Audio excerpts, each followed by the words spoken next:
Fresh news की सारी खबरें आप तक। नाम और पोस्ट बता दीजिए। मेरा नाम इंजीनियर डीसी कपिल है और जो ये धरना चल रहा है ये ठेकेदारी हटाओ राष्ट्रीय संयुक्त मोर्चा के बैनर के नीचे चल रहा है। मैं उस संगठन का राष्ट्रीय अध्यक्ष हूँ। क्या कहेंगे सर, पिछले 6 महीने हो चुके ऑलमोस्ट पूरा, हम भी देख रहे हैं, अपनी मांगों के लिए बैठे हैं, बट अब सुनने में आया कि फर्स्ट बाजार जो थाना अंतर्गत आती है पुलिस फोर्स इनको हटाने के लिए हटाएगी। पूरी तरीके से ये पुलिस यहाँ के स्वास्थ्य विभाग के अधिकारियों से मिली हुई है। जब 1 अगस्त को हम यहाँ पर धरने पर बैठे थे तो 2 अगस्त को ही हमने यहाँ की डीजी के खिलाफ एक शिकायत दर्ज कराई थी और उसमें ये कहा था कि बिना कॉम्पिटेंट अथॉरिटी के अप्रूवल लिए हुए इस डीजी ने एक बंधुआ मजदूरी के तहत, एक बेगारी प्रथा के तहत इन कर्मचारियों से काम कराया, इसके खिलाफ कार्रवाई की जाए। एसएचओ साहब ने वो कंप्लेंट हमारी लेने से मना कर दिया। तो जब उन्होंने मना कर दिया तो वही कंप्लेंट हमने डीसीपी साहब के यहाँ दी। डीसीपी साहब के यहाँ कंप्लेंट रिसीव है हमारे पास। इसका मतलब 2 दिन बाद 4 दिन बाद वो निश्चित रूप से एसएचओ के पास आई। कल हमने उनसे यही गुजारिश की कि जो कंप्लेंट, जो शिकायत हमारी आपके पास 5 महीने से पेंडिंग है, आपने उसके ऊपर तो कोई कार्रवाई करी नहीं। जो विभाग के अधिकारी गलत तरीके से कर्मचारियों का शोषण करते रहे, दमनकारी नीति के तहत उनका उत्पीड़न करते रहे, उनके खिलाफ आपने कोई एफआईआर नहीं की और इनको बलपूर्वक आप उठा रहे हैं। हमने ये भी निवेदन किया कि हमने राइटिंग में आपको एप्लीकेशन दी हुई है, अगर आपको राइटिंग में हमें कुछ कहना है या आपको कोई ऐतराज है तो आप हमें लिखित में दे दीजिएगा ताकि हमारे पास कुछ तो रहे। ना तो पुलिस लिखित में देने को तैयार है और ना ही अधिकारियों के खिलाफ एफआईआर कराने को तैयार है।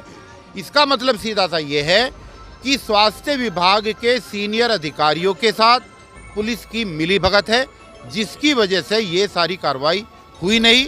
और ये धरना अगर 5 महीने चला है, 1 अगस्त से 5 महीने हो गए, 6ठा महीना होने वाला है।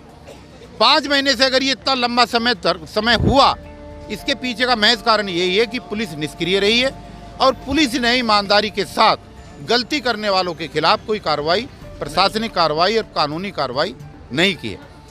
अब चूंकि उन्होंने कार्रवाई नहीं की है, जो एक्ट है अनुसूचित जाति जनजाति अत्याचार निवारण अधिनियम 1989 और 2018 में जो रिवाइज हुआ, उसके तहत क्लियर ये है कि पुलिस का कोई भी अधिकारी अगर कंप्लेंट लेने से मना करता है तो वो अपराध है और अगर वो उस पर कोई कार्रवाई नहीं करता है तो वो अपराध है। अब हमारी डिमांड सीधी सी ये है कि जिन लोगों के अपराध करने की वजह से ये मामला खींच करके 5 महीने तक आया है, हम उस पुलिस प्रशासन के खिलाफ कार्रवाई चाहते हैं, उनके खिलाफ एफआईआर चाहते हैं और अगर यहाँ पर नहीं होगी तो 156(3) के तहत हम मुकदमा दर्ज करके इनके खिलाफ एफआईआर कराएंगे।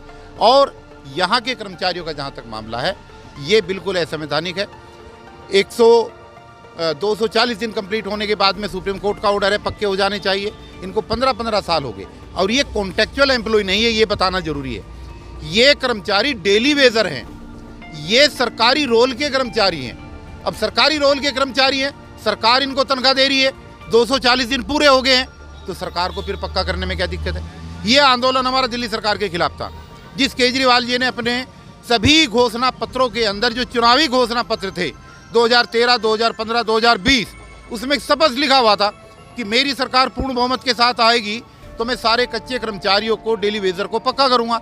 तो हमारा आंदोलन तो सरकार के खिलाफ है कि जब आपने दिल्ली की जनता को गुमराह करके वोट लिया और विश्व रिकॉर्ड के साथ ही दिल्ली की जनता ने आपको पूर्ण बहुमत की सरकार दी, तो फिर अब ये काम क्यों नहीं हो रहा है। टोटल कितने कर्मचारी यहाँ पर धरने पर बैठे हैं? ये यहाँ पर टोटल 585 कर्मचारी है।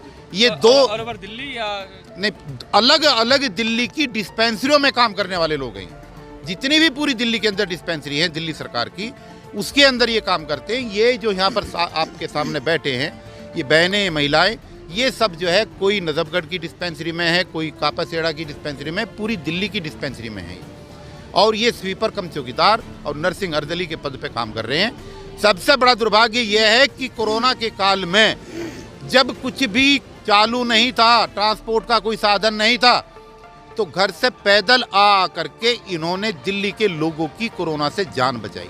उस समय इन सबके पास, मैं दिखा सकता हूं, अभी भी बहुत सारे लोगों के पास हो गए कोरोना वॉरियर्स के सर्टिफिकेट हैं जो सरकार ने इनको दी है कि आपने बहुत अच्छा काम करके दिल्ली की जनता को बचाया। तो जब तो इनकी जरूरत थी, जब कोरोना था, जब सब लोग घर में छिपे हुए थे, जब बाप बेटे को और बेटा बाप को कंधा देने के लिए तैयार नहीं था, तो इन कर्मचारियों ने दिल्ली की जनता की सेवा करी।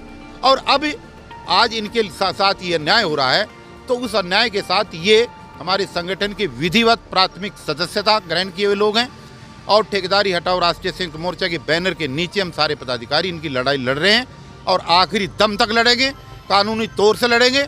और पुलिस ने अगर बलपूर्वक यहाँ से उठाने की बात करी तो निश्चित रूप से बेशक हमें जेल जाना पड़े, हम जेल जाएंगे, जेल जाने से बिल्कुल नहीं डरेंगे। मेरे साथ ये सारे कर्मचारी जेल जाएंगे